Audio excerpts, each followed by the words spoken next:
In the name of Allah, all praise belongs to Him. Peace and blessings upon His messenger, His family, His companions, and all those who follow His path. O Allah, teach us what benefits us, and let what You've taught us benefit us. You are the one who hears, You are the one who responds.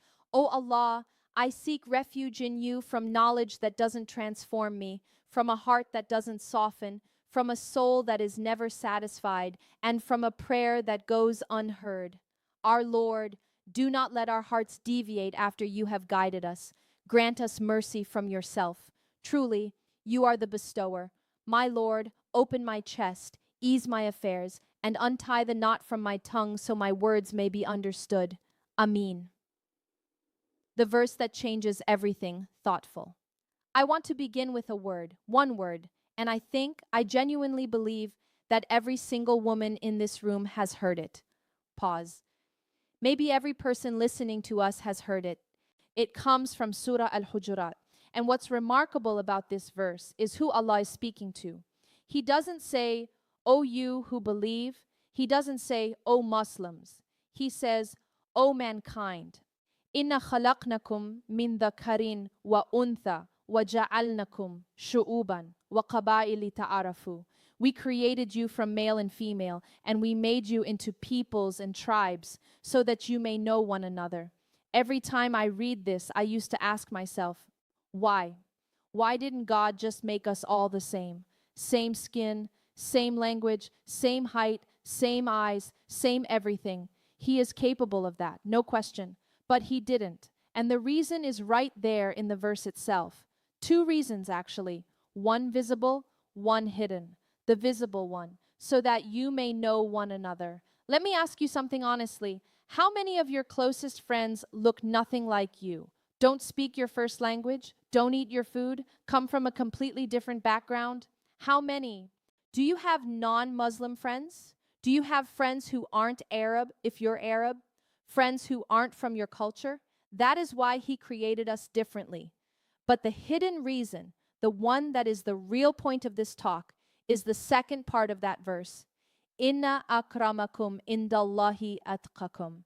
The most honored of you in the sight of God is the most taqwa of you. Not the most beautiful, not the most educated, not the most married, not the most decorated, not the most followed on social media, the most God conscious. And do you notice what that means for this conversation? It has nothing to do with gender. I've sat with this for a long time. Why do we waste so much energy asking, am I less because I'm a woman? Or fighting to prove we're equal to men? When we stand before Allah, and we will stand before Him, He will not look at me and see Hafsa or see Muhammad. He will look at His creation, His servant, not he, not she, just His. So why are we trapped in a framework that God Himself never built? What are you actually here for? Let me ask you something, and I need you to sit with it honestly. Why are you here? Not here in this room. I mean here on this earth, in this life. To enjoy yourself? To prove yourself? To prove you're equal to someone else? To build something? To raise children? To leave a legacy? Is that why you were created? وَمَا خَلَقْتُ الْجِنَّ وَالْإِنسَ إِلَّا لِيَعْبُدُونِ. I did not create jinn and mankind except to worship me. And I want to talk about that word, worship, because most of us have shrunk it down to the 5 pillars and stopped there. To worship is to know Him. That's it. That's the core. And here is the crisis I see. And I'm going to be completely honest with you because I think you deserve honesty. This is not just a woman's problem. This is a human problem. We don't know who God is. I know that sounds like a strange thing to say in a room full of Muslims. Bear with me. If I asked you right now, who is Allah? You would tell me He's the creator. You'd give me His 99 names. You'd say Al-Razak, the provider, Al-Shafi, the healer. And I'd look at you and say, do you actually believe that? Not intellectually, not recited from memory. Do you actually believe it? Because if you believe He is Al-Razak, the one who provides for every living thing, then why is your first call when you're in need to another human being? If you believe He is Al-Shafi, the healer, then when you're sick, does He come first? Or Do you open Google and search for the best doctor and then maybe, eventually, remember to make dua? I'm not saying don't go to the doctor. I'm saying, where does he rank in the sequence? This is the gap. This is what we're missing. And I say we because I'm talking about myself too. The trap we're all living in. I want to talk about something that almost nobody says out loud. There is a specific kind of pain that comes for a woman who is trying. She's in the community, she's known, everyone sees her. Mashallah, people say, she's amazing. And then one day, she does something real, something true to who she is or who she's becoming, something that challenges the image people had of her. And suddenly the whole town is talking. Her husband comes to her and says, "Your own mother told me. Your own father told me." And what does she do? Does she collapse? Does she fight back? Does she go silent and swallow it? I want you to think about Aisha radiallahu anha, because this is her story and I cannot read it, I genuinely cannot, without feeling something crack open inside me. Because if there is any woman who had reason to feel betrayed, to feel alone, to feel like the entire world had turned against her, it was her. She was accused of something she didn't do by people in her own community, and the rumor spread, and her husband, the Prophet, peace be upon him, distanced himself, and her own father and mother were watching. And what did she do? She didn't explode. She didn't go on the offensive. She didn't perform her innocence. She said, "Hasbi Allah, Allah is enough for me." And she said what Yaqub said when his son was taken from him, the grief so deep he couldn't even speak the name. Fasabrun Jamil, Wallahu Musta'an, beautiful patience, and Allah is the one whose help is sought.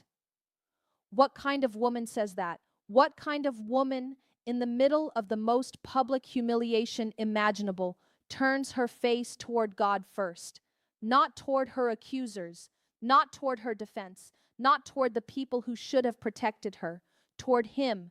And when the Quran came down, in the Quran to be recited until the end of time, when it came and cleared her name, her parents came to her and said, "Go thank the Prophet, peace be upon him." And she said, "No, I will only thank the one who sent my innocence."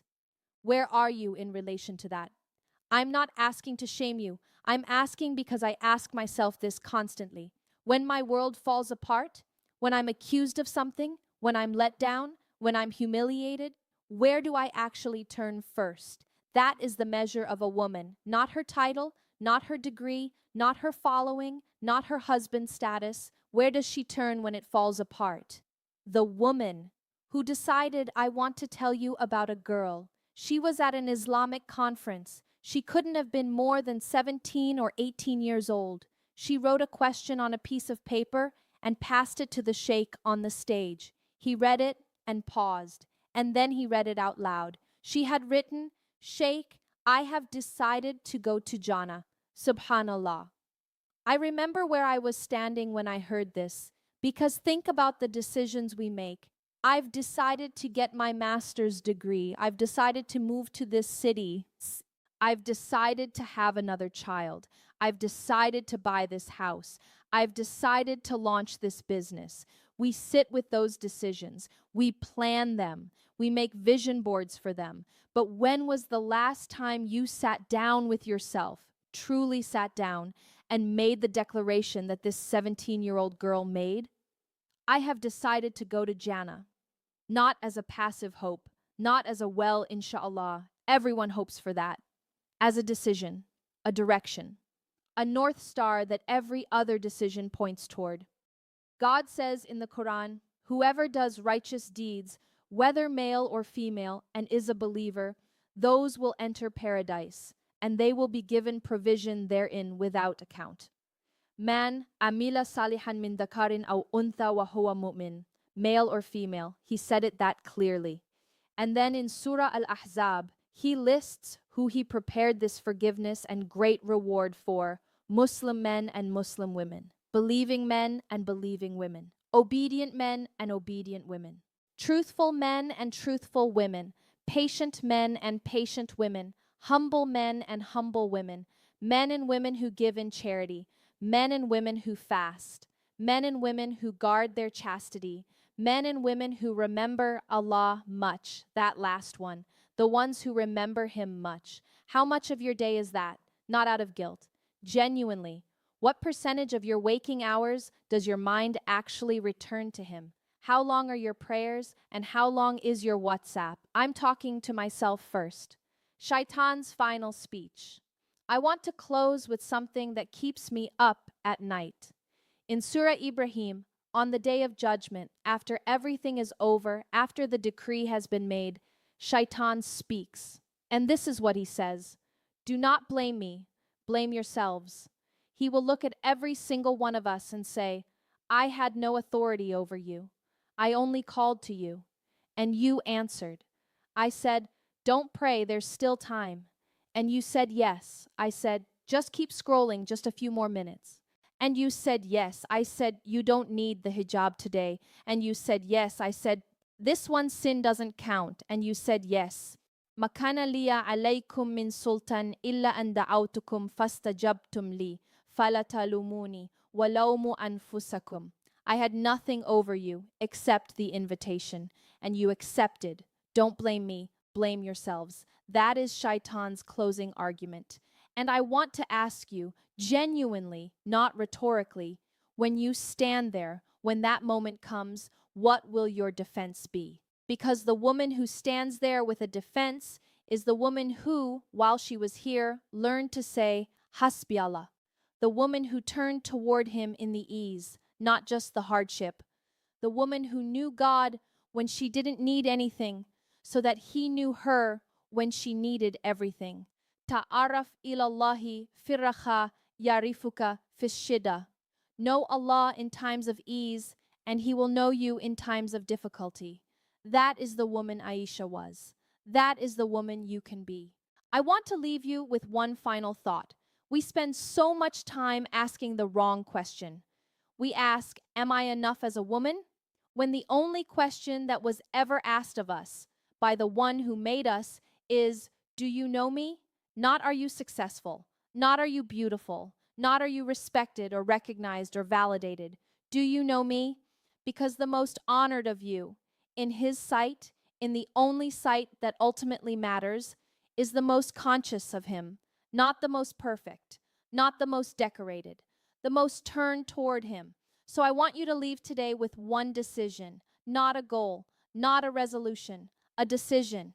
The decision that 17-year-old girl made. I am going to Jannah, and everything from this moment forward, every relationship, every career choice, every morning I wake up, every moment I feel broken, points back to that. Because the woman who has decided, truly decided, is the woman nothing can shake. Not the rumor, not the betrayal, not the loneliness, not even the voice of Shaitan himself, because she already answered him. I only thank the one who sent my innocence. May Allah make us among the women He sees. Ameen.